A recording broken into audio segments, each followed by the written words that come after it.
شروع اللہ کے نام سے جو بڑا مہربان نہایت رحم والا ہے۔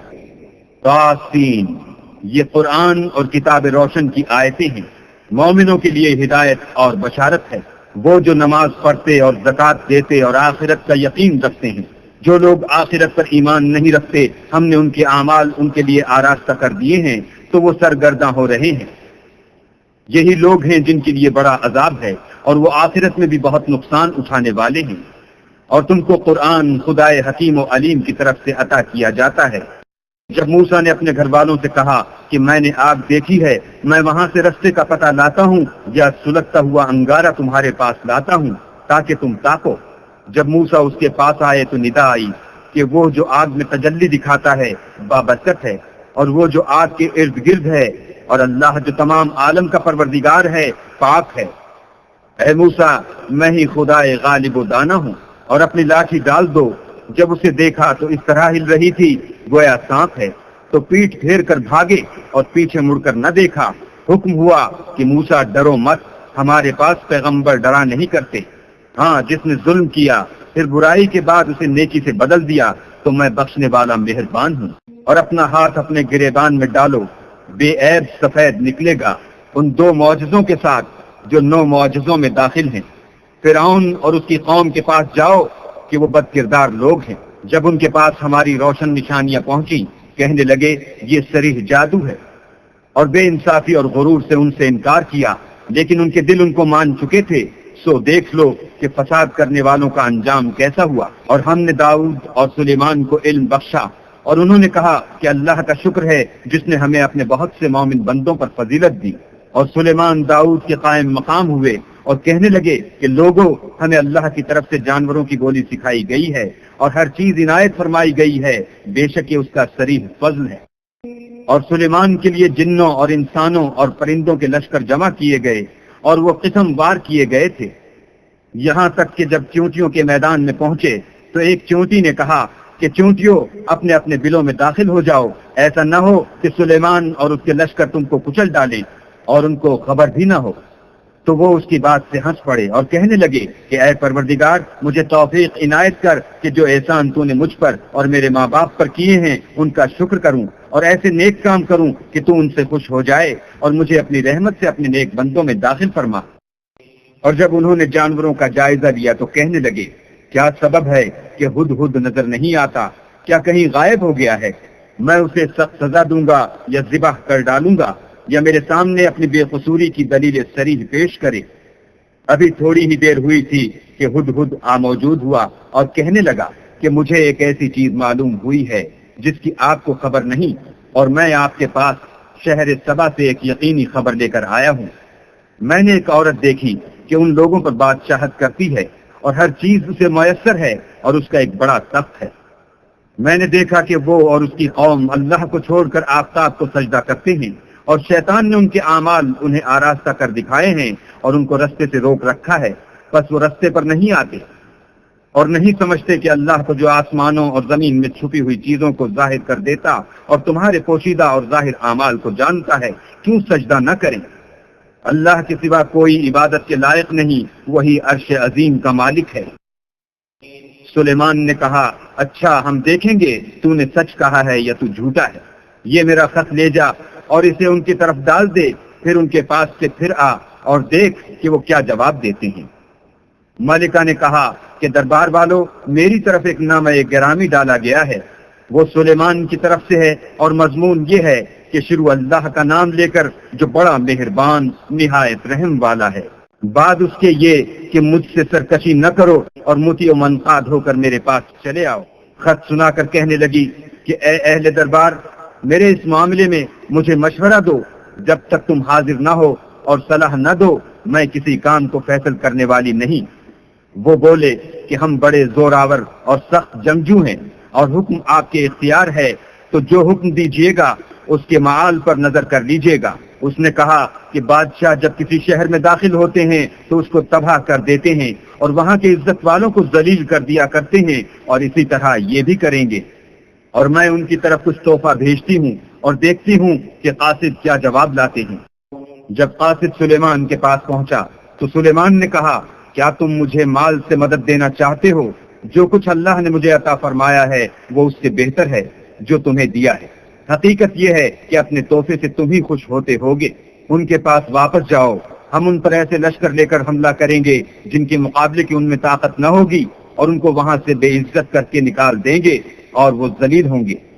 سلیمان نے کہا کہ اے دربار والو، کوئی تم میں ایسا ہے کہ قبل اس کے کہ وہ لوگ فرما بردار ہو کر ہمارے پاس آئیں، ملکہ کا تخت میرے پاس لے آئے؟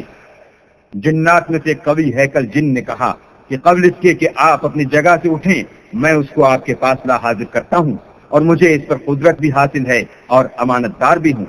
ایک شخص جس کو کتاب الہی کا علم تھا کہنے لگا کہ میں آپ کی آنکھ کے جھپکنے سے پہلے پہلے اسے آپ کے پاس حاضر کیے دیتا ہوں۔ جب سلیمان نے تخت کو اپنے پاس رکھا ہوا دیکھا تو کہا کہ یہ میرے پروردگار کا فضل ہے تاکہ مجھے آزمائے کہ میں شکر کرتا ہوں یا کفران نعمت کرتا ہوں، اور جو شکر کرتا ہے تو اپنے ہی فائدے کے لیے شکر کرتا ہے، اور جو ناشکری کرتا ہے تو میرا پروردگار بے پرواہ اور کرم کرنے والا ہے۔ سلیمان نے کہا کہ ملکہ کے امتحان عقل کے لیے اس کے تخت کی صورت بدل دو، دیکھیں کہ وہ سوجھ بوجھ رکھتی ہے یا ان لوگوں میں سے ہے جو سوجھ بوجھ نہیں رکھتے۔ جب وہ آ پہنچی تو پوچھا گیا کہ کیا آپ کا تخت بھی اسی طرح کا ہے؟ اس نے کہا کہ یہ تو گویا ہو بہو وہی ہے، اور ہم کو اس سے پہلے ہی سلیمان کی عظمت و شان کا علم ہو گیا تھا، اور ہم فرما بردار ہیں۔ اور وہ جو اللہ کے سوا اور کی پرستش کرتی تھی، سلیمان نے اس کو اس سے منع کیا، اس سے پہلے تو وہ کافروں میں سے تھی۔ پھر اس سے کہا گیا کہ محل میں چلیے۔ جب اس نے اس کے فرش کو دیکھا تو اسے پانی کا حوض سمجھا اور کپڑا اٹھا کر اپنی پنڈلیاں کھول دی۔ سلیمان نے کہا یہ ایسا محل ہے جس کے نیچے بھی شیشے جڑے ہوئے ہیں۔ وہ بول اٹھی کہ پروردگار، میں اپنے آپ پر ظلم کرتی رہی تھی، اور اب میں سلیمان کے ہاتھ پر اللہ رب العالمین پر ایمان لاتی ہوں۔ اور ہم نے سمود کی طرف ان کے بھائی صالح کو بھیجا کہ اللہ کی عبادت کرو، تو وہ دو فریق ہو کر آپس میں جھگڑنے لگے۔ صالح نے کہا کہ اے قوم، تم بھلائی سے پہلے برائی کے لیے کیوں جلدی کرتے ہو، اور اللہ سے بخشش کیوں نہیں مانگتے تاکہ تم پر رحم کیا جائے؟ وہ کہنے لگے کہ تم اور تمہارے ساتھی ہمارے لیے شگون بد ہیں۔ صالح نے کہا کہ تمہاری بدشگونی اللہ کی طرف سے ہے، بلکہ تم ایسے لوگ ہو جن کی آزمائش کی جاتی ہے۔ اور شہر میں 9 شخص تھے جو ملک میں فساد کیا کرتے تھے اور اصلاح سے کام نہیں لیتے تھے۔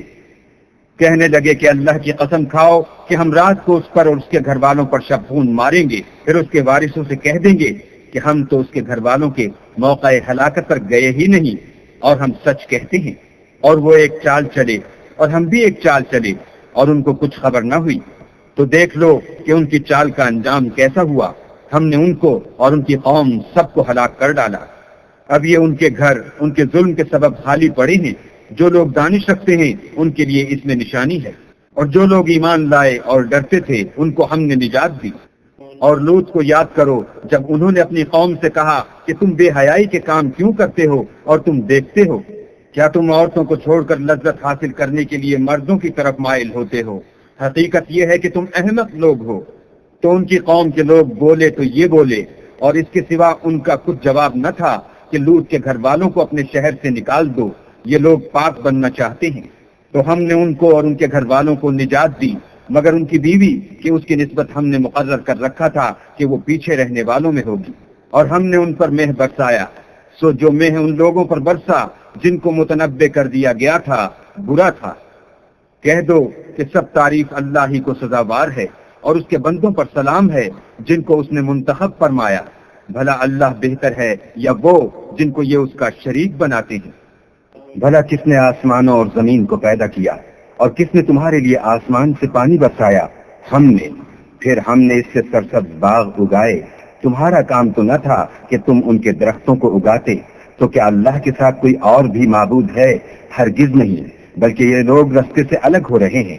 بھلا کس نے زمین کو قرار گاہ بنایا اور اس کے بیچ نہریں بنائیں اور اس کے لیے پہاڑ بنائے؟ اور کس نے 2 دریاؤں کے بیچ اوٹ بنائی؟ یہ سب کچھ اللہ نے بنایا۔ تو کیا اللہ کے ساتھ کوئی اور معبود بھی ہے؟ ہرگز نہیں، بلکہ ان میں اکثر دانش نہیں رکھتے۔ بھلا کون بے قرار کی التجا قبول کرتا ہے جب وہ اس سے دعا کرتا ہے، اور کون اس کی تکلیف کو دور کرتا ہے، اور کون تم کو زمین میں اگلوں کا جانشین بناتا ہے؟ یہ سب کچھ اللہ کرتا ہے۔ تو کیا اللہ کے ساتھ کوئی اور معبود بھی ہے؟ ہرگز نہیں، مگر تم بہت کم غور کرتے ہو۔ بھلا کون تم کو جنگل اور دریا کے اندھیروں میں رستہ بتاتا اور کون ہواؤں کو اپنی رحمت کے آگے خوشخبری بنا کر بھیجتا ہے؟ یہ سب کچھ اللہ کرتا ہے، تو کیا اللہ کے ساتھ کوئی اور بھی معبود ہے؟ ہرگز نہیں۔ یہ لوگ جو شرک کرتے ہیں اللہ کی شان اس سے بلند ہے۔ بھلا کون خلقت کو پہلی بار پیدا کرتا پھر اس کو بار بار پیدا کرتا رہتا ہے؟ اور کون تم کو آسمان اور زمین سے رزق دیتا ہے؟ یہ سب کچھ اللہ کرتا ہے، تو کیا اللہ کے ساتھ کوئی اور معبود بھی ہے؟ ہرگز نہیں۔ کہہ دو کہ مشرکو اگر تم سچے ہو تو دلیل پیش کرو۔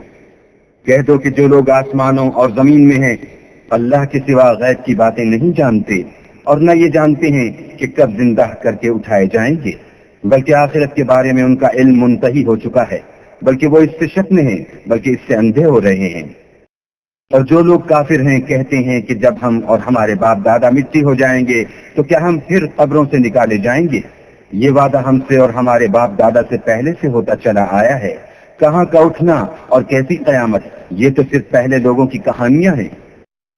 کہہ دو کہ ملک میں چلو پھرو پھر دیکھو کہ گناہ گاروں کا انجام کیا ہوا ہے، اور ان کے حال پر غم نہ کرنا اور نہ ان چالوں سے جو یہ کر رہے ہیں تنگ دل ہونا، اور کہتے ہیں کہ اگر تم سچے ہو تو یہ وعدہ کب پورا ہوگا؟ کہہ دو کہ جس عذاب کے لیے تم جلدی کر رہے ہو شاید اس میں سے کچھ تمہارے نزدیک آ پہنچا ہو، اور تمہارا پروردگار تو لوگوں پر فضل کرنے والا ہے، لیکن ان میں سے اکثر شکر نہیں کرتے۔ اور جو باتیں ان کے سینوں میں پوشیدہ ہوتی ہیں اور جو کام وہ ظاہر کرتے ہیں تمہارا پروردگار ان سب کو جانتا ہے، اور آسمانوں اور زمین میں کوئی پوشیدہ چیز نہیں ہے مگر وہ کتاب روشن میں لکھی ہوئی ہے۔ بے شک یہ قرآن بنی اسرائیل کے سامنے اکثر باتیں جن میں وہ اختلاف کرتے ہیں بیان کر دیتا ہے، اور بے شک یہ مومنوں کے لیے ہدایت اور رحمت ہے۔ تمہارا پروردگار قیامت کے روز ان میں اپنے حکم سے فیصلہ کر دے گا، اور وہ غالب اور علم والا ہے۔ تو اللہ پر بھروسہ رکھو، تم تو حق کے صریح پر ہو۔